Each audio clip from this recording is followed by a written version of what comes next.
अब हम प्रश्नावली 8.2 से पहले जो उदाहरण 2 नंबर आता है या फिर उदाहरण नंबर 3 जो आता है उसको अपन इस वीडियो के अंदर सॉल्व करने वाले हैं। तो दोनों उदाहरण इसी वीडियो के अंदर सॉल्व किए जाएंगे। तो सबसे पहले अपन बात करेंगे उदाहरण नंबर 2 के बारे में। पिछले वर्ष एक स्कूटर का मूल्य रुपये 34,000 था। इस वर्ष इसके मूल्य में 20% वृद्धि हो गई है, तो स्कूटर का नया मूल्य कितना होगा।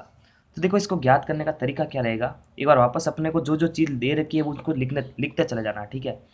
तो पिछले वर्ष का मूल्य जो है वो कितना था, 34,000 रुपये था। 34,000 रुपये था। अब इस वर्ष जो है उसके मूल्य में 20% वृद्धि हो गई है। किसके मूल्य में, पिछले साल के मूल्य में। तो 20% वृद्धि हो गई, 20% वृद्धि हो गई, 20% वृद्धि हो गई। अब किस में हो गई, इस पिछले वर्ष का जो मूल्य था उसका, यानी इसका 20% और देना पड़ेगा। यानी 34,000 रुपये तो था ही था, इसमें 20% और वृद्धि हो गई, तो इसका 34,000 का 20% निकालना पड़ेगा। 34,000 का 20% निकालना पड़ेगा, क्योंकि इसके भाव के अंदर ही 20% वृद्धि हो गई है। तो जब वृद्धि होगी तो उसका परसेंटेज निकालना है। तो इसका देखिए कैसे परसेंटेज निकलेगा। इसका परसेंटेज निकालने के लिए 34,000 इंटू 20/100, यानी कहा इंटू बदल गया और 20% को हम 20/100 लिख सकते हैं। जब इसको सॉल्व करेंगे अपन तो आएगा 6800 रुपये, यानी 6,800 रुपये आ जाएगा।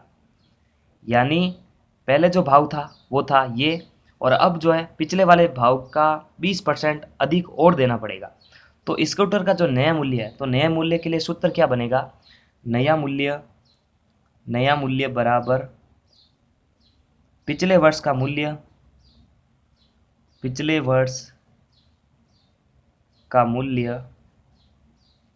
प्लस वृद्धि, पिछले वर्ष का मूल्य। यानी देखिए 34,000 रुपये तो देने ही हैं, 34,000 रुपये तो देने ही हैं, उसका 20% और अधिक ऐड करके हमारे को देना पड़ेगा, तब जो है नया मूल्य आ जाएगा।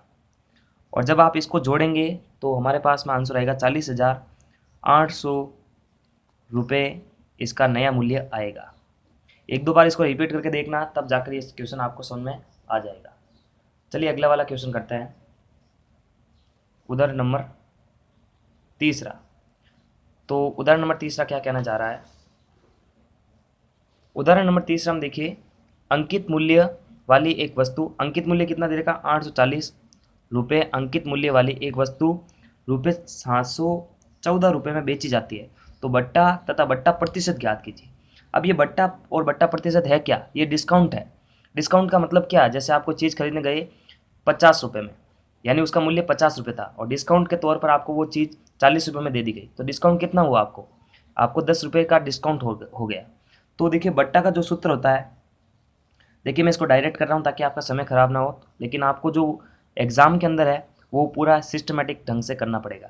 तो देखिए बट्टा का सूत्र क्या होता है, यानी डिस्काउंट की बात हो रही है, अंकित मूल्य माइनस विक्रय मूल्य, अंकित मूल्य माइनस विक्रय मूल्य।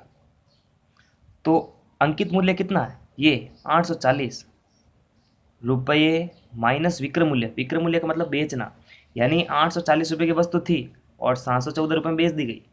तो डिस्काउंट कितना मिला ग्राहक को। तो इनको जब आप सॉल्व करेंगे, इसको इसमें से घटाएंगे तो 126 रुपये आने वाला है। तो 126 रुपये तो इसका डिस्काउंट आ गया। अब देखिए ये कह रहा बट्टा प्रतिशत, बट्टा तो निकल गया, यानी डिस्काउंट तो निकल गया, डिस्काउंट का प्रतिशत कितना रहा होगा। तो डिस्काउंट का प्रतिशत ज्ञात करने का फॉर्मूला है बट्टा भाजक, यानी ये चिन्ह, उसके बाद में अंकित मूल्य इंटू 100%, ये फॉर्मूला रहता है बट्टा प्रतिशत ज्ञात करने का। तो बट्टा कितना निकला, 126 निकला, और अंकित मूल्य निकला हमारे पास में, या क्वेश्चन के अंदर था 840 इंटू 100%। जब आप इसको सॉल्व करेंगे पूरा तो 15% हमारा आंसर आएगा। इस तरह से ये उदाहरण नंबर 2 और 3 हमने इस वीडियो के अंदर सॉल्व किया है। पूरे चैप्टर की प्लेलिस्ट की लिंक आपको वीडियो के डिस्क्रिप्शन बॉक्स में दे रखी है, वहाँ जाके आप बैक टू बैक सारे वीडियोस देख सकते हैं। नमस्कार।